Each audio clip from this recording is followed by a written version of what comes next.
Okay, so this is Beowulf Part 2. Basically, his fight with Grendel's mother to his return back to Geatland. So, in terms of structure, one way to consider Beowulf is as a work divided into three monster fights, or you could divide it into Beowulf's youth, that is his life as a warrior, and later his maturity, which we'll see for next time, Beowulf's life as a king. And here I'm just going to point out a few things that you should notice about this middle part of the poem. Okay, so first of all, Grendel's mother has a legitimate reason for attacking the Danes. The human characters in the poem appear to understand this. Hrothgar says that she has, quote, taken up the feud and was, quote, driven to avenge her kinsman's death. Revenge, along with compensation or wargild, mangold, man price, were the two ways that feuds were controlled. In other words, if you accidentally speared somebody or killed them in anger, which was more often the case, you could pay their family compensation, which would vary depending on your social class. Or if you refused or couldn't afford it, the family could enact revenge, which in some cases appeared to have been really a matter of honor. Notice that Grendel's mother not only takes Hrothgar's closest friend, she also retrieves Grendel's arm. The poet says the bargain was hard, both parties having to pay with the lives of friends. Hrothgar goes on to say, a little late, that he knew that there were two such creatures, which would have been really probably helpful information to Beowulf earlier on. All right, Beowulf says that he will settle the feud, and Hrothgar again says, I will compensate you. And it's here that we get Beowulf's philosophy of life, and really my favorite line in the poem. This is at 1385. He says, do not grieve. It is always better to avenge dear ones than to indulge in mourning. And the best thing to do for us mortals, he says, is to win glory before death. So perhaps because her cause was just, Beowulf has a harder time defeating Grendel's mother. The poet tells us that he, quote, kept thinking about his name and fame. He never lost heart.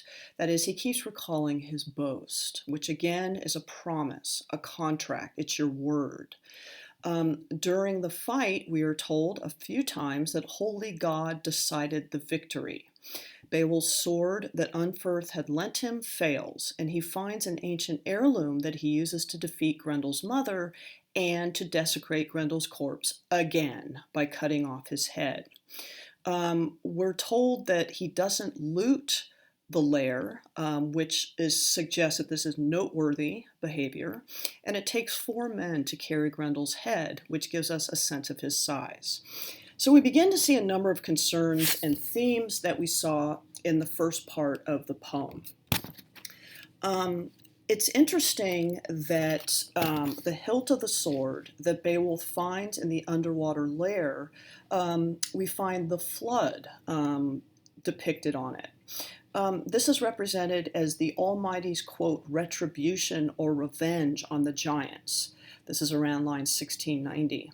Notice that God throughout is imagined as a lord or king. He enacts vengeance on Cain and on the giants, and he doles out wealth. Notice also that the characters are clearly monotheistic, right? Even though they're denounced in the first part of the poem for their pagan rituals by the narrator. There are no explicitly New Testament Christian references in the poem. Beowulf, I believe, is described as a shepherd, but this is an Old Testament reference, not necessarily new. It's there also, although we often associate it with Jesus. But neither are there any explicitly pagan references, right? Like, for instance, to the references we still make today, to Odin, Thor, and Freya, right? From which we still have the names of our week. All right. Another concern that continues seems to be good and bad leadership. After his defeat of Grendel's mother, Hrothgar predicts that Beowulf will be a good lord or a, quote, protector of his people because he is, quote, even-tempered, prudent, and resolute. Later, Hrothgar says that he is strong in body and mature in mind, impressive in speech, right? Strong in body, that is fortitudo. They often use the Latin to describe this strength. Mature in mind is sapientia, wisdom, right? Okay. The ancestral Danish king Hermod is consistently used as the example of a bad leader. He, quote, killed his own comrades, grew bloodthirsty, and, quote, gave no more rings. Immediately following his description of Hermod, Hrothgar goes on to give what has been called his, quote, sermon on pride. It's not really a sermon, it's just sage advice. He tells Beowulf that when we are blessed with good fortune, we forget that illness, old age, or the envy or malice of enemies are still out there. He says that we get a sense of overweening, overheata, or pride, and we, quote, covet and resent and become stingy and hoard goods. Hrothgar warns Beowulf against this. I might ask you guys, I don't entirely get the connection between pride and greed, to tell you the truth, but okay. Notice, too, that we also have examples of good and bad queens. Hede distributes gifts, Hede being Hygelac wife, Beowulf's uncle's wife. He distributes gifts to the warriors, and she is contrasted with Mothrith, the legendary queen, who had retainers killed for simply looking at her in a sexy way, I guess.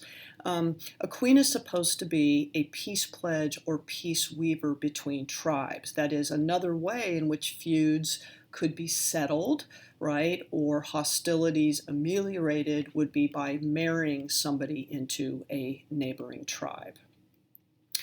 Okay, we also, it seems to keep sort of addressing motives for heroism, right?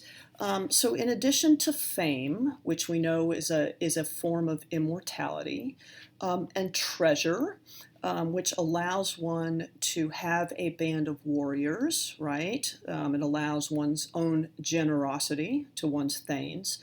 Another motive that comes out pretty clearly is reciprocity. Hrothgar acknowledges that Beowulf has created a lasting alliance with the Danes, he says, in spite of past hatreds. All right. There are also some new details that we find out in the last part of the poem. Notice that Hygelac, that is Beowulf's lord, says that he, quote, dreaded Beowulf's expedition and he didn't want him to go. This contradicts Beowulf's earlier statement to Hrothgar that his people supported his resolve to go help him. We also learn, interestingly, that Beowulf was considered to be a little slack or, quote, lacked force and was, quote, a weakling. The poet says at 2183, he had been poorly regarded for a long time. Beowulf also reveals, when he gives his version of events, that Grendel had a glove, G-L-O-F, glove, or a pouch, in which he would put his victims.